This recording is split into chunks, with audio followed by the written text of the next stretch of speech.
Hello, everyone. I'm Jen Berryhill, joining you with Moons of Ascension podcast. And it's been a little bit since I've put out an interview or any kind of content. So I'm really excited to tune back in and share some more insight, wisdom, and some tools. And, share with you just some exciting things that are on deck for us in these coming weeks, as well as later this summer, which we'll talk about. So joining me tonight, I have Wonder Bob coming in from Crestone, Colorado, and he and I recently connected. I didn't remember meeting you, but we discovered that we had met at a prior Star Knowledge conference a few years ago in Estes Park.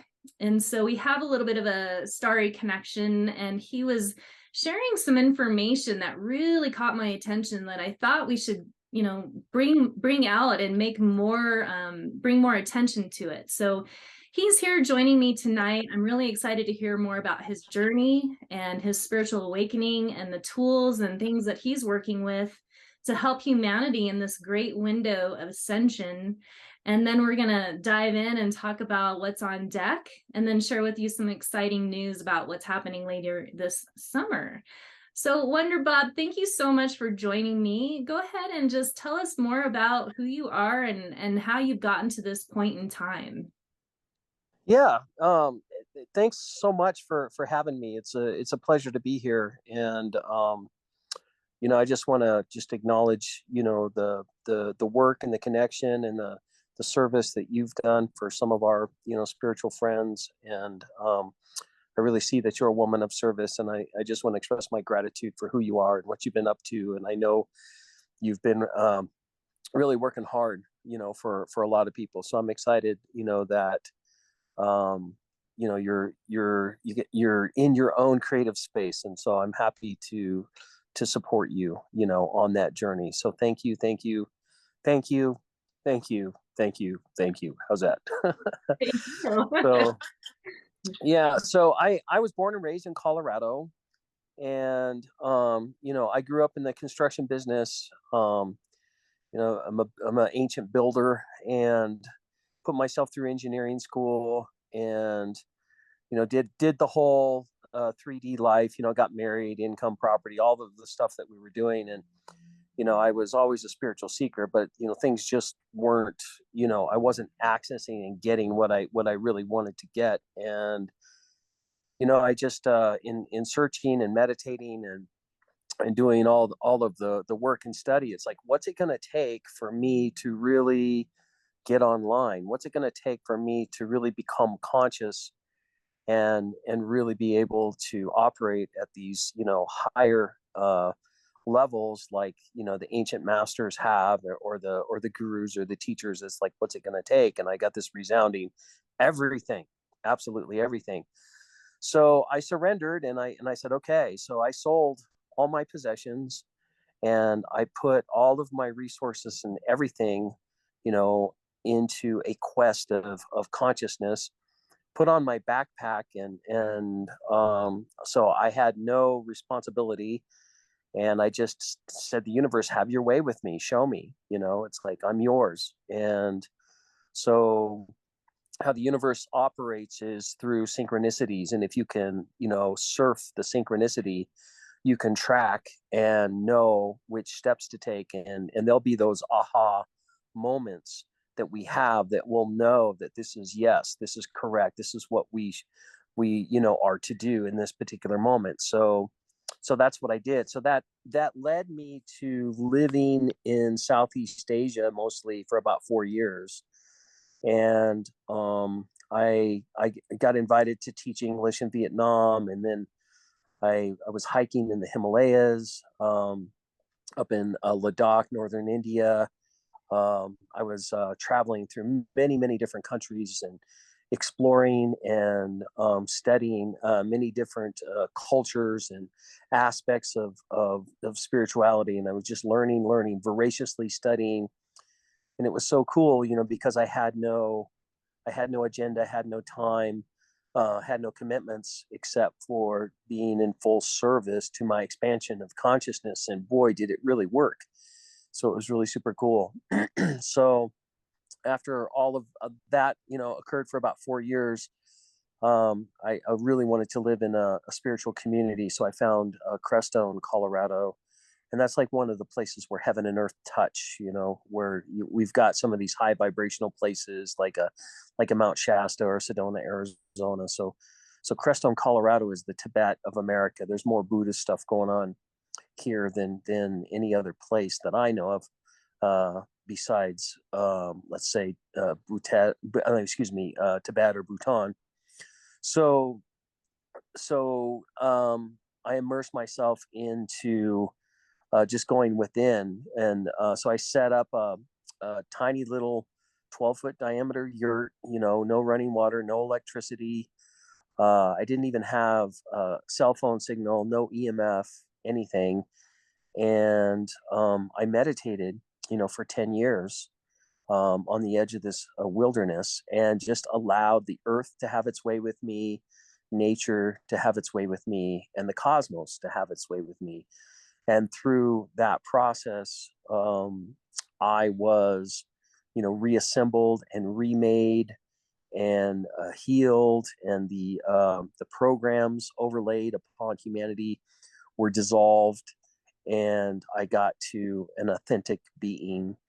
And the really cool part, that happened was I was able to access ancient memory, and so I was able to access, the memories that I had experienced over 200,000 years ago, and I was like, wow, this is amazing. And so the thing is, the biggest message that I have: if you do the work, everything works.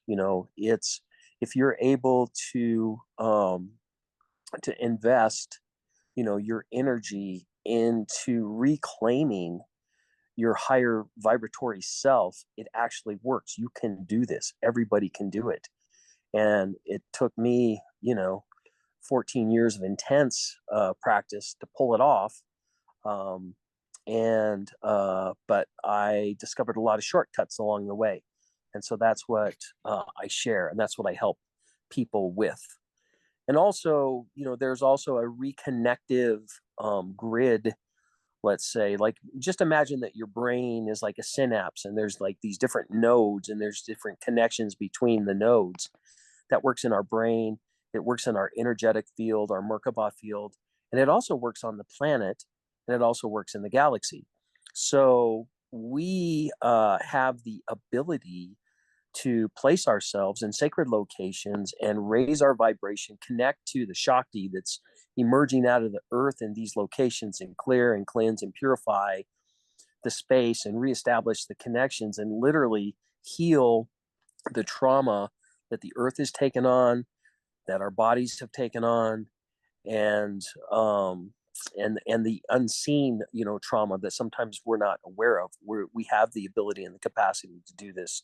So it's a lot of fun. And so I get to enjoy, going up way up high on the mountains. We do Vision Quest up at like 13,000 feet in Crestone, Colorado, and boy, it's just so profound. And I feel like we're like Moses on the mountain, beholding the glory of the divine, all that is in the unified field, and connecting to it. And we've experienced and seen just amazing mystical phenomenon. So every time I go, I'm blown away. I'm amazed. And so I continue the work, pray that my body will sustain me, and take as many people up as I can. So that's what I'm up to.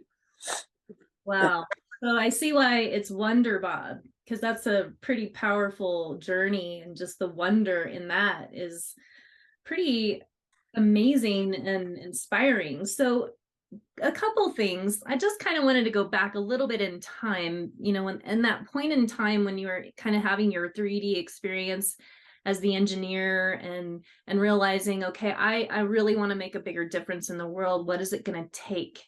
And selling everything and literally just surrendering. And when it comes to like spiritual awakenings and spiritual experiences, a lot of times we're faced with having to go into deep surrender.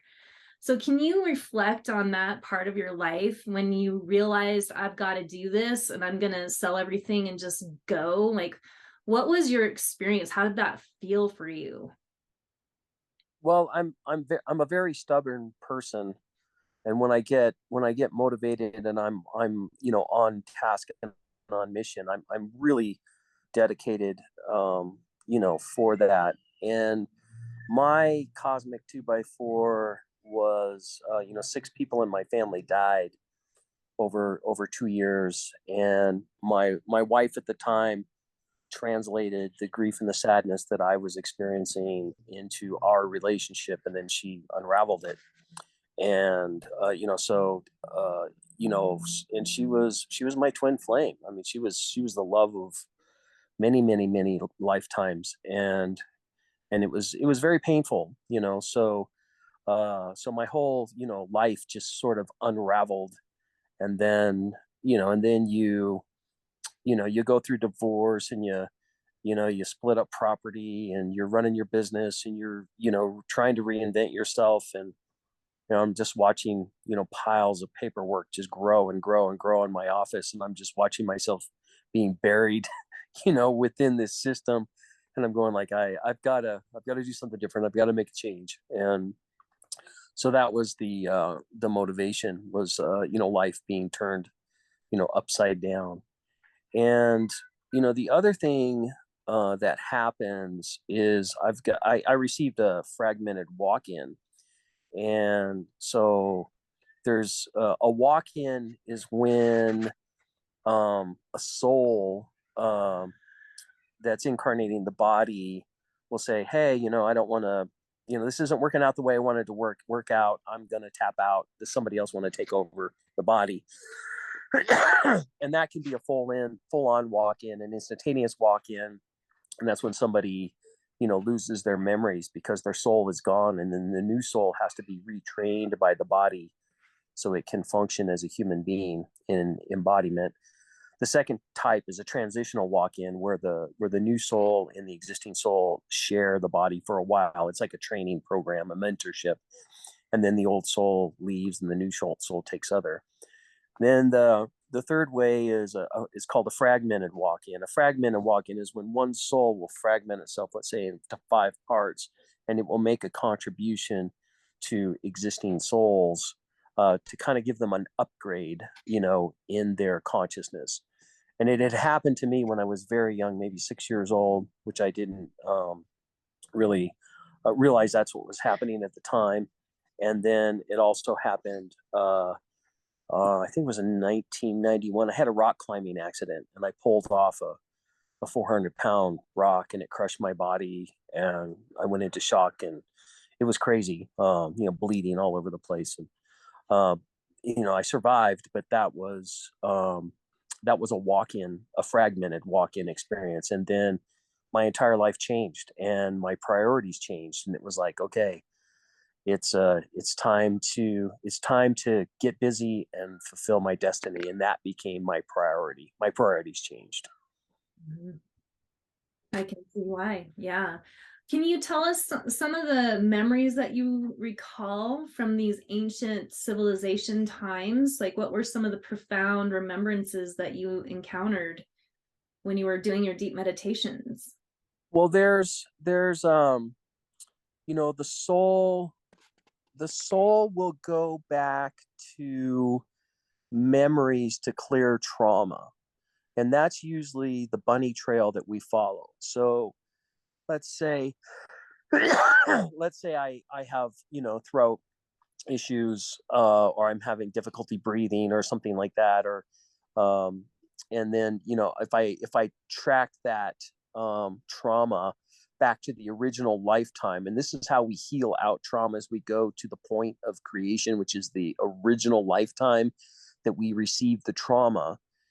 And so you might have had your head cut off by a Roman soldier. So then what that does is it creates a trauma receptor. It's a hole in the energetic field, and you keep trying to fill that hole with experiences around the throat or decapitation, that sort of thing. So you may have a lifetime where you're hung, then you'll have another lifetime where you're strangled, then you have another lifetime where you're asphyxiated, and then another lifetime where you're killed because you said something, all around the throat trauma. So what happens is the soul will take you back to those lifetimes, where the trauma occurred. And all you have to do is just follow the trauma. It's the emotional bunny trail that'll get you to where that point of creation is. So in this lifetime, we have a particular mission that we are fulfilling, that we choose to take on right before we embody.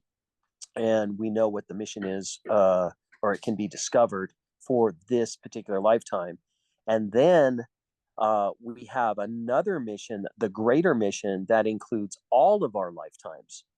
And all of these lifetimes, it could be, it just depends on where you're coming from. So I do my best to identify, when I'm working with a person, to identify, am I star seed?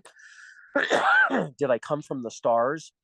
Did I have this higher evolved homo luminescent state of being, and then I brought a spark of that, a kernel, a seed of that to this reality, and then I'm activating it through my experience? Or do I, or was I birthed up through the planet, and in that regard, then am I a telluric soul? So a telluric soul means of the earth. So based on that, then what are my experiences? And so I've accessed, it was actually at one of the Star Family reunions where I saw a group of photographs and paintings that this one indigenous guy had done, and he was talking about, this is in the future, and I'm looking at that going like, no, that was in the past, and I've experienced that, and I've seen it. And then I got the whole memory and the download of who I was at the time. I wasn't even human. I was kind of more, I had a bit of a dinosaur, quality about me. I was still humanoid, and I was, I had a particular role, in that lifetime. So the, I guess the most critical or profound remembrance that we can all have is that those ancient times, described as Lemuria. And Lemuria was, it was a continent in the Pacific Ocean, but it was also, global. It was also, across the entire planet. And at that time, it was like a magical place. Like through crystalline consciousness and magic, we could essentially just create whatever we imagined. It was just created for us. And so we were powerful in that way. So then the other thing that happened was the galactic blowout. So the galactic blowout was really the destruction of this planet Tiamat, in between Mars and Jupiter. So I witnessed it. I was there. And then we all came to Earth. There's more details that we can talk about that. And then there's other civilizations that rose up, out of, that sort of solar system and cosmic blowout. And then, the Atlantis experiment was literally taking the technology from Egypt and trying to collapse the dimensions artificially, and it was a huge failure. It was a huge blowout, and so that was really challenging. So, but I've got memory of literally being in the pyramid where the experiment took place to collapse the dimensions, that was in Atlantis, that it wasn't an explosion, it was an implosion. And boy, it was a tremendous, blowout, that occurred, at that time. So we've also got memories in Mesopotamia. We got memories in Africa. We've got memories in Asia, all over the place. And so it's really been a journey. So we can access, a lot of these lifetimes and a lot of these spaces and places where we lived. But not only that, what's really fascinating is that anybody that has ever existed or lived or had an experience on Earth, their experience goes into something called the collective pool of experience, and each one of us can access that experience. So there's a lot of people that would say, hey, I feel like I was Jesus. And it's like, well, you were, because you have access to the collective pool of experience, and there it is, and you can access that specific memory and experience, whether you were actually embodied, as a particular ascended master or not, or significant figure. If there was a human being that had that experience, you've got access to it. So it's amazing, So memory it's a collective phenomena, if that makes sense. Sorry, I went on a couple bunny trails there. I hope you don't mind. Oh, that was great. And I loved the tour around the house with the little giggly voice. Yeah, that's my that's my daughter. So so just taking care of children, you know how it goes. Yeah. And it's fun because they often, we will notice when we're talking about something really, really important that the kids get really like activated in the energy. And that's when I know like I'm really on to something, when my son, suddenly like there and very vocal or doing something loud and feeling the vibe. And it's like, oh, I got to pay attention to this. So that's really fun. So what would you say then, kind of like present time, is there a particular trauma that is presenting itself right now in the collective that is being tasked for our clearing, Yeah. So so if you would imagine this, if you do, I don't want to get deep into the Sumerian civilization, but a lot of that is outlined by Zechariah Sitchin and the 12th Planet series. So read that book, and essentially it describes a group of laggard souls, and laggard souls are souls that are addicted to destruction. We're living on this planet Tiamat in between Mars and Jupiter, and then this planet was destroyed. So it was a pretty nasty conflict. So within that group, there was a weaponization of, let's call it, dimensional separation.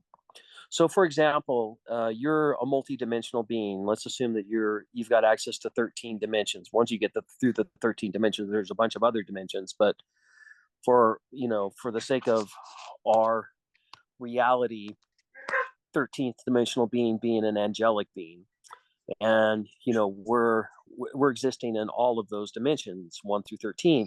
So if I eliminate you, let's say in third dimension, you're just going to go, I can just come back because I exist in all the other dimensions. It doesn't matter. So there was a weapon that would literally take the dimensions and twist them into like a vortex, and then that was attacked by, it was a piece of flak. It looks like black obsidian glass is what it looks like, and then if you were hit by this matter, then you would cease to exist in all dimensions. So essentially the Anunnaki destroyed this planet Tiamat, and then the explosion from that planet eliminated the atmosphere from Mars, where the red men were. If you want to see what was occurring on Mars, read John Carter, or watch the movie John Carter from Mars by Edgar Rice Burroughs. It's pretty amazing, pretty accurate. And then a chunk of that explosion then came crashing down into the Pacific Ocean and created this huge impact crater, which is essentially the Pacific Ring of Fire. It's ginormous. It's a wonder our planet even survived. So we received that impact. So in receiving that impact, that quality of dimensional separation was thrust into our planet. And so dimensional separation is not a natural state of being. We're not supposed to be separated in the dimensions. We're supposed to be operating from all the dimensions combined and harmonized in a single unified field. And that's what we're restoring. So we've, since the fall, and so the fall was literally, and just imagine that you got the Anunnaki, you got the laggard souls that are on Tiamat, you got the red men that are on Mars, you got the Lemurians and all the other, beings. They're refugees. They don't have a place to live. And everybody came crashing down to Earth. And that's literally the fall of man. We fell out of the skies. There were many civilizations were on the planet at the time. And so since the fall, we've attempted to restore ourselves 6 times in the past through a bunch of Lemurias, and the last one was the Atlantis experiments, and we failed. And this is our 7th attempt. So essentially we receive a huge galactic trauma of the planet, and then we try to heal it, recover from it. And it takes all of our effort, and we either recover or we self-destruct. So we self-destruct. It's like, okay, let's try it again. We learned what we can learn. And then we, wait a couple thousand years or 50 or 60,000 years. And then we attempt it again. And we think we've learned and we're doing better. And then we fail and we self-destruct, and then we do it again and we self-destruct and do it again and self-destruct. But we learn along the way. And this is a long, long process. But finally, here we are. So as a result of December 21st, 2012, you got to imagine that this phenomenon that we were experiencing, 1, 2, 3, 4, 5 and beyond, that 4th and 5th dimension were literally flipped. And so we were stuck in a dimensional feedback loop. And it would be like you're outside of your house in 4th dimension, you come in to your house in 5th dimension, and you're going to go out the back door into 6th dimension, and all of a sudden you're back at the front door again. Well, that's odd. Let me incarnate again. I'm in 4th, going to 5th. Okay, let's go to 6th. I'm back at the front door. Let me incarnate again. I'm 4th, 5th. So we were stuck like this, for thousands of years, hundreds of thousands of years. So it wasn't until there were enough conscious beings on the planet that we literally leapfrogged over the feedback loop and achieved 6th dimension on December 21st, 2012. And that's the dimension of love. And love heals all things. And then 2013 was the year of love. And then we moved into the year of magic, 2014. And then we went into 8th, 9th, 10th. And so we went through all of these dimensions, accessed them, converged them into the unity field, and achieved 13th dimension on December 21st, 2019. Pretty amazing, right? And then all of a sudden, we get the power elite, which is the remnant of the laggard souls. You can call them the cabal. You can call them the ones that are addicted to destruction, that would prefer to destroy the world rather than lose control of it. And so then here we are. Then we get, the whole COVID stuff and all of that perpetrated upon us, creating confusion. So then we moved into 2020. So that was like 2020 vision. I don't know if you remember, at the time, there was all of this activity around looking at spiritual leaders, calling them out on inappropriate behavior. And people were like seeing, what was actually happening with spiritual leaders, with businesses, with governments, and they were calling everybody out on that. And then we moved into 2021. So the two, it's like your legs, the zero is like your belly, the two are your hands, and the one's your head. It's your body. And so then we were in a battle for body sovereignty in 2021. And then we moved into 2022, which is the 222, which is a master number. And so when you get into a master number, you take the small number, which is collaboration, 2, with the larger number, the 2 plus 2 plus 2 is a 6, and that's love. So it's loving collaboration. So we could actually start working together to further, heal ourselves. And here we are in 2023. So 2023 is like the container of consciousness. It's like our house. So remember, the floor is like a 2, the interior of the house is like a 0, the ceiling is like a 2, and then the triangular roof is a 3. And it's pretty amazing. So not only that, it's like we are building the house of consciousness. So right now, look at what's occurring. I'm blown away by the conversations that are occurring online. Like, people are really tapping into the consciousness, and it's just exploding everywhere. It's really pretty cool. And I felt like I was a pioneer, back in the day. I felt like I was the only one having these conversations. And now all of a sudden, this conversation of consciousness is mainstream and everybody's talking about it. Everybody's doing it. It's like, wow, this is really cool. So I'm not so unique anymore, but I have to up my game and up level what I'm doing. And so I continue, to do that. So February 22nd, 2022, that was the 222222. And that was the most powerful day of loving collaboration that we had. And on that particular day, I was in Memphis, Tennessee, and there's a huge crystal pyramid that's there. It's now a Bass Pro Shop, if you can imagine that, but it used to be a municipal building.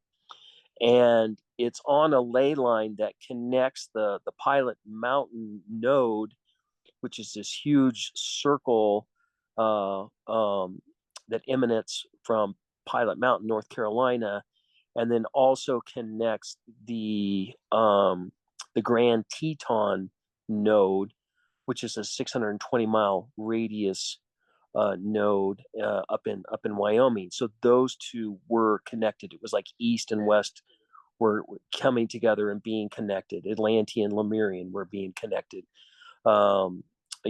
Science and spirituality were being connected. There was a convergence and a connection. It was really phenomenal. And not only that, for the United States of America, that was our Pluto return, and which happens, and I think it's every 248 years or something like that. So it was such a powerful day, and it was such an amazing convergence and reconnection, of the energy. So healing, and it was really, really phenomenal. So now here we're coming up upon March 22nd now. So March 22nd, March 23rd. This is where Pluto is moving into Aquarius, and this is massive. This is a huge change. So we're going to experience just such a spiritual awakening. It's already happening right now, and just a feeling of success, hopefulness for society and all the other stuff. And there's a tremendous amount of fear mongering that's going on, that's counteracting, this transitionary period that we're moving into. So all of the systems and ways that we can imagine, we have all the solutions within us, and we know how we'd like to see, finance and energy and food and transportation and education and government.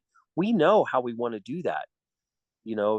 All the humans want things to be, fair and equitable. And so now we're finally at the point where not only do we have the courage to pull it off, but it's like heaven and earth, the right side up house, which is the 2023, and the upside down house, which is March 22nd, which is a 322, are converging and coming into the same space. So it's like heaven and earth are like coming together and existing in the same space. So it's a full on restoration of dimensional separation into the new frequency of operating from the unified field. And here we are. So it's a very exciting time, to be alive. How's that? Yeah. No, it is. And gosh, I know it's like the spring equinox is right about then, and then we've got this convergence. And are we going to see things get a little bit shakier? Are we going to see like the tower crumble, or what's it going to be like? How do you see things in this convergence, in this transition? Is it going to be bumpy? Is it going to be like a celebration? How do you see humanity or the collective really working through this particular window of time? I see all of those things happening at once. There's going to be, it depends. Like if you're really invested in the old system, and if you're really quantum entangled in the old system and the old paradigm, moving forward is going to be more painful. If you really look at what's happened to us, this whole idea about getting in your car and driving half an hour to go to this brick and mortar business, to sit in front of a computer terminal inside your cubicle and do work, that paradigm, it still exists, but it's been drastically reduced, so as a result of COVID, one of the things that happened was, people figured out how to work from home. We like Uberized, working for money, and we simplified it so we don't have to travel. And these businesses don't have to spend, all of this money maintaining all of this infrastructure to do what they need to do. So a lot of that is simplified, and we don't even know the ramifications of it. I mean, it's so new, we're just starting to scratch the surface. My old engineering firm, I was trying to collaborate, and I went up to Boulder and like walked in the office of the engineering firm and say, hey, can I talk to somebody? And they're going like, no, nobody's here. It's like nobody comes into the office anymore. We're all working online. And it's like, wow, why do you even have this building? And they go, yeah, exactly. We don't need it anymore. And so the paradigms are changing. So we're gonna see some pain. Anytime we have growth, there's pain and there's pleasure in the same space. People are moving into to spaces and ways of sustaining themselves, that's today possible with a lot of the technology that we have. I'm not an expert like in AI or blockchain or anything like that, but I really see this new technology really being able to help us and propel us forward into like just beautiful states of abundance and awareness. So I cringe every time I see a politician sign an executive order with $2 trillion attached to it. I was horrified, like we all were at the end of, I think, Bush Jr.'s presidency, when he says, oh, by the way, we have to bail out all of these banks to the tune of 800 billion dollars, and we all freaked out, and now it's just like these guys are writing checks for $1 and $2 trillion, and it's like somebody has your credit card and they're out and they're maxing it out and spending it beyond what you can possibly imagine, and you can't cancel the card. And I would really like to cancel that card and see some sort of responsibility return to the people. And we have the ability, and we have the intelligence, and we now have the awareness and the fortitude to actually, pull that off. So, and it'll emerge. I'm seeing it as like a blockchain reality, where it's full disclosure, where there's not one person leveraging a whole bunch of other people, where it's more collaborative and we're all working together. There's a lot of exciting stuff that's going on. One of the most damaging relationships that we have on the planet is the Federal Reserve note, backed by oil. So if any country wants to purchase oil, like if Japan wants to purchase oil, they must purchase Federal Reserve notes first, and then they can purchase oil. And that system is forced, by warmongering, where, we're the ones that carry the debt, for the Federal Reserve note, but it's the world currency. So the world currency is going to unravel. I think it's going to be a very slow process. I don't think it's going to be an instant thing overnight. But I think people are going to go like, I just don't want to do this anymore. What are my options? And it'll be like Uber, it's like, do I want to get in the back of this, dirty taxi cab and go across town, driven by some Somalian guy, and, pay a bunch of money and don't feel safe, or maybe feel safe or whatever? Or do I want to just like get on my phone and call in? It's like my friend, that come over and pick me up and give me a ride to whatever. And it's a clean, beautiful car. And we have, a great conversation, and it's fun, So the opportunities that are going to be given to us will be like that. They'll be fun.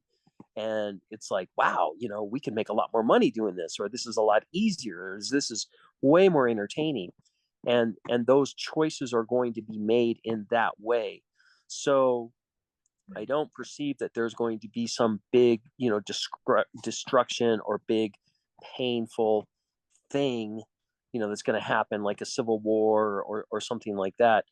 The powers that be, they've tried to, take over our choice around our bodies. They've tried to create famine by destroying food facilities. They're trying all kinds of stuff, and none of it is working. They keep trying to start a war in the Middle East, and Europe and the United States going like, no, we don't want to do this. We're not going to do it. We've done it. It wasn't fun. Let's do something that is fun. So the key is, not to get hung up in the trap that in order for something to be created, something else has to be destroyed. That's a fallacy. But what's happening is we will transform ourselves through creation, in that there will be, systems and ways that will be created that will be fun and cool and way more affordable. And we're going to choose those things, and then the old ways will be obsolete, and they'll just disappear. So it's like, like Henry Ford, for example, he wanted to mass produce an automobile and make it affordable for people and fun. Like, you could get in this thing, you could drive around, you didn't have to feed a horse or, put up with its poop, and it would go a lot faster, more reliable, and all that other stuff. Now, everybody was really, really dependent on horses. And there were, thousands and thousands of horses, hundreds of thousands of horses that we used, to support us. And he just started, cranking out automobiles, and people going like, well, this is great. There's 13 horses in this thing, instead of the one horse that I had behind my buggy. And it's way more fun. And eventually the horses became obsolete. Now, we still have horses, and people have them more for the enjoyment, of the horse, instead of, the necessity to have it work for you. That doesn't, have to happen anymore. So it'll be like that, so the new ways and the new paradigms that are coming are going to be beautiful choices that we can just all make and have fun with. And the old systems, that are outdated, will just slowly be dissolved and fade away. And so my prayer is that the transition that we have into the new paradigms happen with ease and grace, And that's the prayer that I have, that, that peace will prevail, that, you know, there won't be like civil war and unrest, and, you know, that we can have peaceful transition. And this is the land where there's, you know, peaceful transition of power. And it's going to be a little bit broader in scope, a little bit bigger. And that's what we're coming into. And I'm not sure how our government is going to change and transform to facilitate it, but I think it will come along into, you know, a beautiful new system that we can all feel, you know, happy with. So that's what I see happening, if that makes sense. I like the positive outlook for sure, and I totally resonate with that as well. And you know, our choice is so powerful, and what we focus on is everything, because that's what we're manifesting with, and what we speak about, what we use our voice with is so paramount. And so to voice all of these amazing innovative ideas as a way to explore what we want to create, I feel is also a beautiful key and piece into how we can make this transition happen, and happen with that grace and ease, and with more of a faster flow, I would say too. And so I thought maybe we could transition, taking that into what we're developing as an event coming up later this summer. And so we have just launched the Sunfire Festival ticket and conference page, not a conference page, but it's our festival site for Sunfire Fest. And Bob's going to be joining us there, bringing his Ascension Dome, or what do you call that again? We call it the Wonder Dome. The Wonder Dome. Yeah, and we're, you know, it's a traveling mystery school. So I'll be teaching classes and doing activations, you know, for anybody that would like. So one thing, you know, that I would like everyone to know is that there's two things that are happening simultaneously. There is a quality that naturally is emitted by the earth. You can call it Shakti, you can call it energy, you can call it exotic matter, you can call it magic, you can call it whatever, any of those words. And what it does is it flows into everything, and it amplifies all intentions. So what I'd like you to know is that the capacity for the energy flowing through the earth to support you has been upgraded tremendously. It's exciting. It's really exciting. So what does that mean? So that means that whatever intention that you hold, if you would receive, you know, the love and the grace that the planet, that Mother Gaia is delivering to you, when that Shakti comes through your intention, holy cow, is it magnified. And it's our job to hold the intention, and then the earth will flow, you know, the potentiality field through our intention. And then all of a sudden there's all of this magical unfoldment in front of us, and that appears as all of the synchronicities. There's tremendous amount of synchronicities. I know everybody's been experiencing this, and it's like wow, I didn't know that was possible. Can you believe that this happened, and then that happened, and that happened? It's like magic. It is. That's exactly what it is. So that's unfolding. Okay, that's one process. The second process is that the very construct of the human being has been upgraded, and we're continually upgrading ourselves, and we're getting a lot of help. Our DNA keeps getting leveled up, and we have the capacity to be more psychic, to see more things, to create more things, to remember more things. So the combination of the upgrade in energy that's coming out of the planet, plus our capacity to receive and work with this energy, is really exciting, and it's super, super cool. So what we're going to be doing is like the ancient Sufis. We go way, way, way up high to the high mountains. And when you go up high in the mountains, it's like going into another dimension. And then we receive the energetic download, from these high places. And then we come, and this is what we're going to do in Aztec, is we're going to come and we're going to deliver that upgraded energy to the entire group and deliver it. So that's why it's so important when we do these gatherings and festivals, that our intention is like, what would it be like if we were going to have a few days where we could experience the new earth? Okay. If you could have, life on planet earth in a way that would just really be wonderful, filled with love and grace and magic and music and wonderment. And how can we create that? And then the universe will say, yes, that's the way, that's it.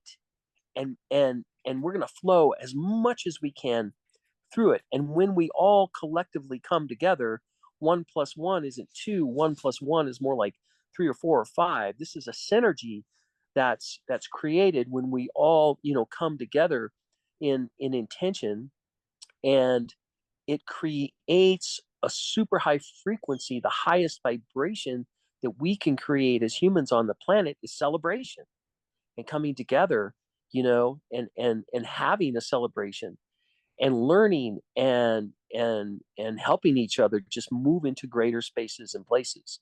And that's why I'm excited about the festival. And that's what I see happening. And that's what I'm dedicated to deliver when we get there. Oh man, I've got goosebumps. I can't wait, because it's already building. The energy for this festival feels so energetically supported, and a lot of it's come through the whispers of spirit, and putting things together. It aligned you and I together to reunite and reconnect and have deeper discussions, and then opening the door for you to be present at this event, bringing all of that wisdom and the energy that you're going to be harnessing and bringing in for that festival. It's already so supported, and it's building, and it feels really, really, really big. What we're going to be doing together is going to be so profound. And so, it just feels so important for us to gather and be in each other's physical presence and be in that space of joy and celebrating life, the life we want to create, and the reality we want to choose to have, and place that in and anchor that in with, like you said, with the intention and all that support that's coming in with it. And so I'm really excited to share that Sunfire Fest is coming up in August. It's August 25th through the 28th of 2023. Near Durango. It's a little bit south of Durango, Colorado, and Aztec, New Mexico, at a place called Tico Time RV Resort, Costa Rica inspired RV resort on the Animas River. So we've got the water, we've got the mountains, we've got the sand, we've got all the crystal energies. It's Sunfire Fest. So we're going to anchor in the light, and we're celebrating life. We're going to be working with the energies of music and dance, and talking about natural medicine, getting back into the natural ways of healing. We're going to be working with shifting our food system, talking about agriculture, permaculture, sustainable food production, and health all the way around on all levels. And then another key piece is the astrology, the way of working with stars, the way of the star knowledge. And so these are the core elements of this festival all coming together to where we can, talk about these amazing ideas and innovate together about where we're going next in this collective, and what we're going to set in place for the next generations. And it's a super kid-friendly place. They've got so many fun activities going on: water slides, zip lining, paddle boards, kayaks. There's tent camping. You can bring your RV and camp, but this is a time for us to gather together under the earth, on the earth, under the sun, under the stars, and under the moon, and joining hearts, and really exemplifying that space of oneness and unity. So on that note, Bob, is there any final words that you would like to share before we close up for the night here? I just like to let everyone know that the best is yet to be, and that we are powerful, magical creators. There's not going to be somebody that's going to come and save us, or somebody's going to come from some place, or we're supposed to get on a ship, or there's somebody that's going to come back, or any of those things. What's going to happen is we're activating the magical, construct that's latent in all of us, and creating, beautiful experiences, and I would just like to just take a moment. God, I got some tears coming up. That's interesting. I would like to take a moment to acknowledge Chief Golden Eagle, and he was dedicated to the expanded consciousness, and he brought everything together and honored it in his indigenous way. And he when I went to his conference, it was some of the wildest and wackiest things I had ever seen or imagined. But something happened, and it expanded my paradigm. It allowed me to operate from, a greater consciousness, and I just looked at this, this beautiful man that was sharing this beautiful wisdom, and so I just want to express my gratitude. Oh, Deeply felt, deeply, I got to work with him very closely for a long time. I was the co-producer of events with him for 8 years, and he actually lived at our home here for about a year, and we did a lot of ceremony together. And we had just some amazing fun times, and we did a lot of really big work together, and my love and appreciation goes very, very deep with him as well. And this Sunfire Fest is my new beginning. This is my way of carrying on that legacy that he left with us, because, he worked very hard to bring this information out to the masses and to bring the 4 directions together to heal the whole collective reality around, what it is to be human living in harmony. And so I feel his presence. I feel him helping all this together, and I'm in deep gratitude as well. So thank you so much. Yeah. So let's honor all of those beings that have worked so hard, that have come before us, and let's honor them and really do something beautiful and amazing. Mm-hmm. Agreed. We will. Awesome, Bob. Well, I'll put some links under the video here, and thank you all so much for joining us in this amazing discussion. And I can tell you're going to have a lot to share with us come August. So I'm glad you're on board, and we look forward to seeing you there, Bob. Yeah. And by the way, you can find me, I'm Wonder Bob on Facebook. I'm on Instagram. I do like a little lecture, talk on Instagram. So find me, join me, and follow me there. I've got a YouTube channel that I offer up a little bit of music here and there. So just look for me, Wonder Bob, and just remember that ask and it is given is a fundamental law of the universe. If you don't ask, you don't get. And if you can't remember how to ask, remember me. I am the living question. I'm Wonder Bob. Oh. Oh. All right. Awesome, Bob. Wonder Bob, thank you so much. And I look forward to catching up with you again soon and seeing you at the festival. Have an awesome night. Thank you so much. Much love. Much love. Take care.